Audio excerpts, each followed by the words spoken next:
Alice's Adventures in Wonderland by Lewis Carroll. Chapter 4. The Rabbit Sends in a Little Bill. It was the White Rabbit, trotting slowly back again and looking anxiously about as it went, as if it had lost something. And she heard it muttering to itself, "The Duchess! The Duchess! Oh, my dear paws! Oh, my fur and whiskers! She'll get me executed as sure as ferrets are ferrets! Where can I have dropped them, I wonder?" Alice guessed in a moment that it was looking for the fan and the pair of white kid gloves, and she very good-naturedly began hunting about for them. But they were nowhere to be seen. Everything seemed to have changed since her swim in the pool, and the great hall with the glass table and the little door had vanished completely. Very soon the rabbit noticed Alice as she went hunting about and called out to her in an angry tone, "Why, Marianne, what are you doing out here? Run home this moment and fetch me a pair of gloves and a fan. Quick now!" And Alice was so much frightened that she ran off at once in the direction it pointed to, without trying to explain the mistake it had made. "He took me for his housemaid," she said to herself as she ran. "How surprised he'll be when he finds out who I am. But I'd better take him his fan and gloves, that is, if I can find them." As she said this, she came upon a neat little house, on the door of which was a bright brass plate with the name W. Rabbit engraved upon it. She went in without knocking and hurried upstairs in great fear lest she should meet the real Marianne and be turned out of the house before she had found the fan and gloves. "How queer it seems," Alice said to herself, "to be going messages for a rabbit. I suppose Dinah will be sending me out on messages next." And she began fancying the sort of thing that would happen. "Miss Alice, come here directly and get ready for your walk." "Coming in a minute, nurse, but I've got to see that the mouse doesn't get out." "Only I don't think," Alice went on, "that they'd let Dinah stop in the house if it began ordering people about like that." By this time she had found her way into a tidy little room with a table in the window, and on it, as she had hoped, a fan and 2 or 3 pairs of tiny white kid gloves. She took up the fan and a pair of the gloves and was just going to leave the room when her eyes fell upon a little bottle that stood near the looking-glass. There was no label this time with the words "Drink me," but nevertheless she uncorked it and put it to her lips. "I know something interesting is sure to happen," she said to herself, "whenever I eat or drink anything. So I'll just see what this bottle does. I do hope it'll make me grow large again, for really I'm quite tired of being such a tiny little thing." It did so indeed, and much sooner than she had expected. Before she had drunk half the bottle, she found her head pressing against the ceiling and had to stoop to save her neck from being broken. She hastily put down the bottle, saying to herself, "That's quite enough. I hope I shan't grow any more. As it is, I can't get out at the door.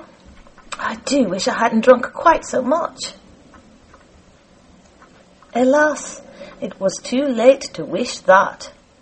She went on growing and growing, and very soon had to kneel down on the floor. In another minute there was not even room for this, and she tried the effect of lying down with one elbow against the door and the other arm curled round her head. Still she went on growing, and, as a last resource, she put one arm out the window and one foot up the chimney, and said to herself, "Now I can do no more, whatever happens. What will become of me?"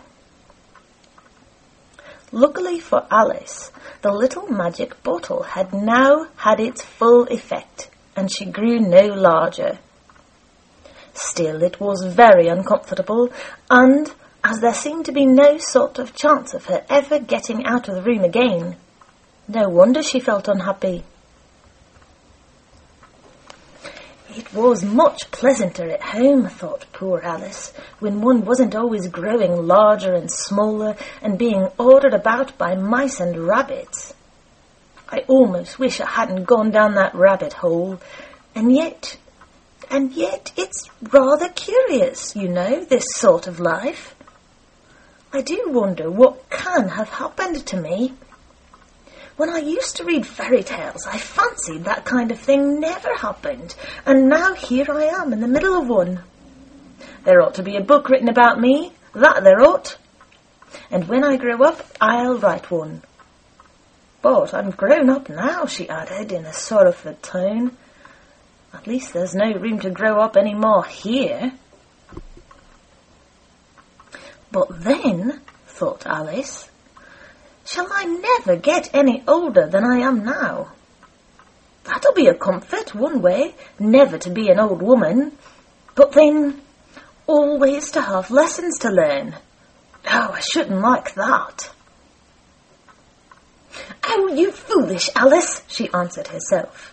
How can you learn lessons in here? Why, there's hardly room for you, and no room at all for any lesson books. And so she went on, taking first one side, then the other, and making quite a conversation of it altogether. But after a few minutes she heard a voice outside, and stopped to listen. "Marianne, Marianne," said the voice, "fetch me my gloves this moment." Then came a little pattering of feet on the stairs. Alice knew it was the rabbit coming to look for her, and she trembled till she shook the house, quite forgetting that she was now about 1,000 times as large as the rabbit, and had no reason to be afraid of it. Presently the rabbit came up to the door and tried to open it. But as the door opened inwards and Alice's elbow was pressed hard against it, that attempt proved a failure. Alice heard it say to itself, "Then I'll go round and get in at the window." That you won't, thought Alice, and after waiting till she fancied she heard the rabbit just under the window, she suddenly spread out her hand and made a snatch in the air. She did not get hold of anything, but she heard a little shriek and a fall and a crash of broken glass, from which she concluded that it was just possible it had fallen into a cucumber frame or something of the sort. Next came an angry voice, the rabbit's. "Pat! Pat, where are you?" And then a voice she had never heard before. "Sure then, I'm here, digging for apples, your honour." "Digging for apples, indeed," said the rabbit angrily.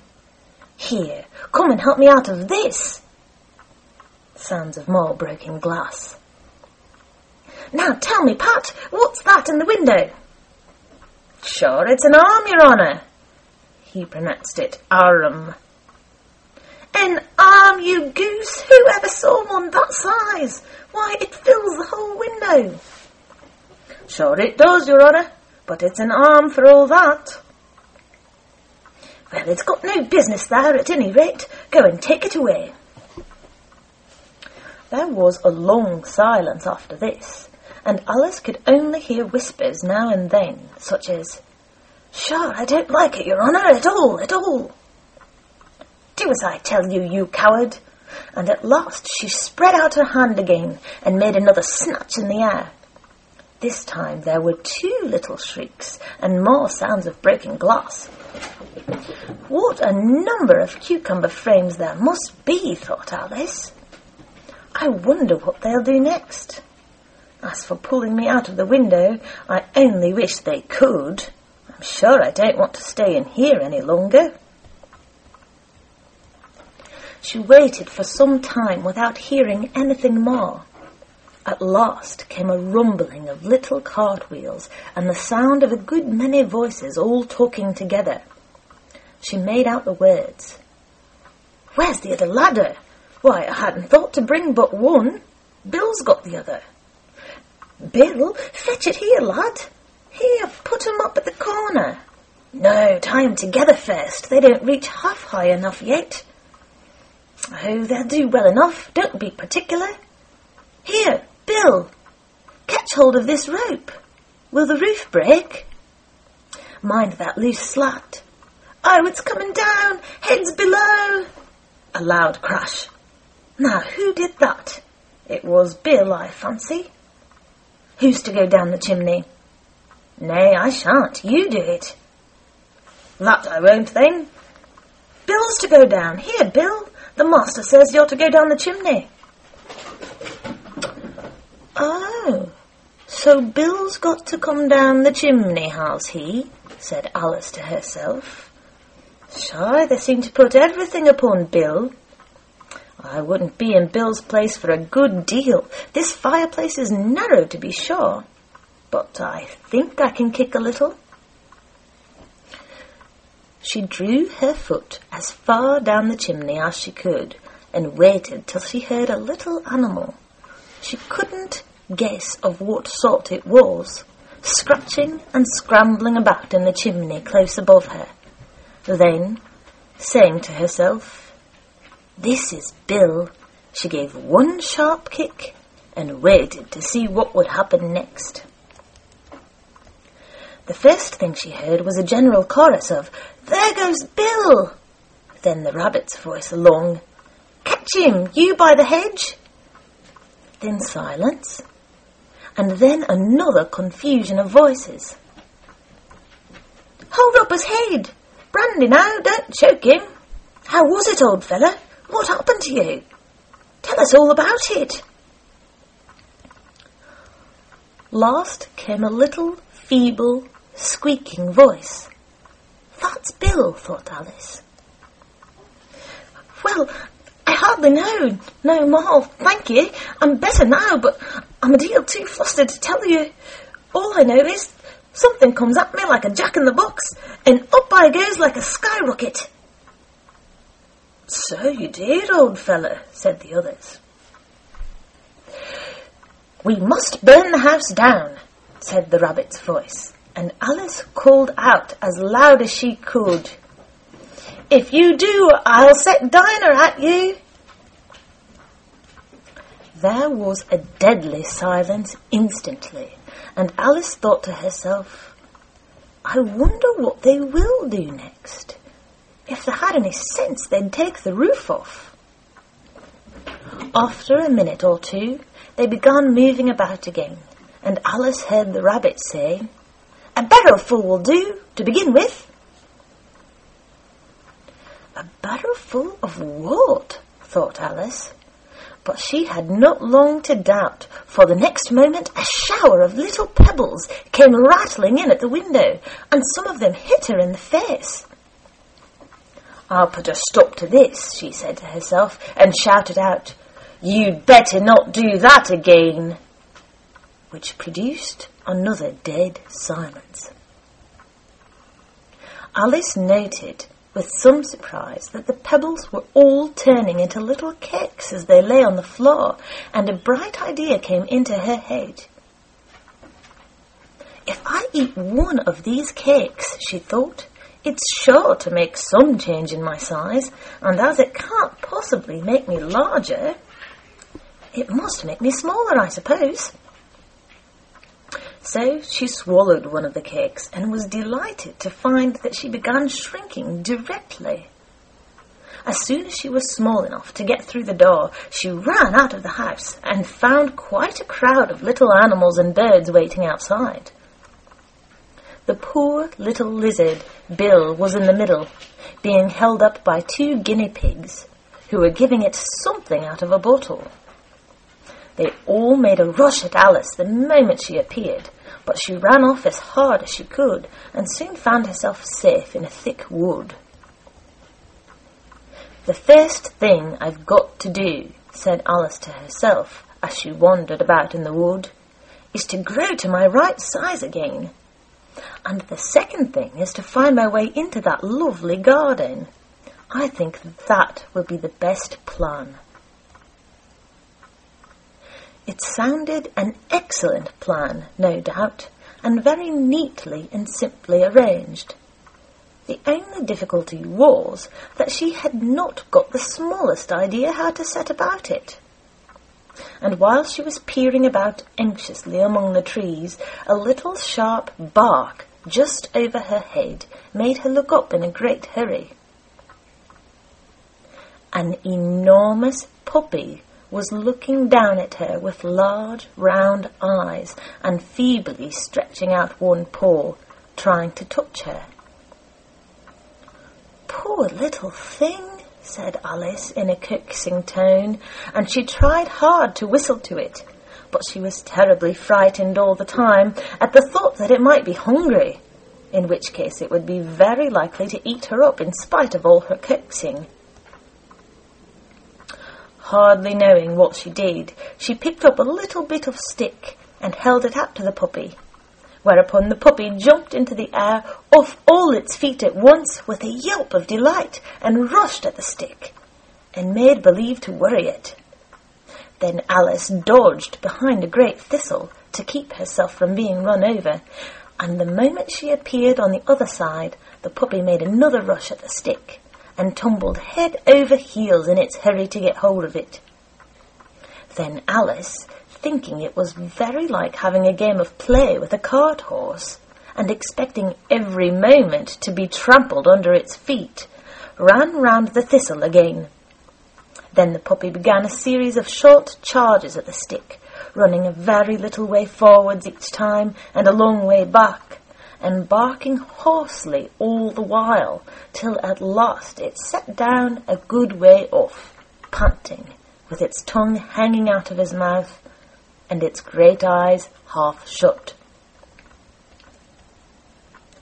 This seemed to Alice a good opportunity for making her escape, so she set off at once and ran till she was quite tired and out of breath, and till the puppy's bark sounded quite faint in the distance. "And yet what a dear little puppy it was," said Alice, as she leant against a buttercup to rest herself and fanned herself with one of the leaves. "I should have liked teaching it tricks very much if I'd only been the right size to do it. Oh dear, I'd nearly forgotten that I'd got to grow up again. Let me see, how is this to be managed? I suppose I ought to eat or drink something or other, but the great question is, what?" The great question certainly was, what? Alice looked all round her at the flowers and the blades of grass, but she did not see anything that looked like the right thing to eat or drink under the circumstances. There was a large mushroom growing near her, about the same height as herself, and when she had looked under it, and on both sides of it, and behind it, it occurred to her that she might as well look and see what was on top of it. She stretched herself up on tiptoe and peeped over the edge of the mushroom, and her eyes immediately met those of a large caterpillar that was sitting on the top with its arms folded, quietly smoking a long hookah and taking not the smallest notice of her or of anything else. End of chapter 4, recorded on Tuesday the 6th of December in New York, New York.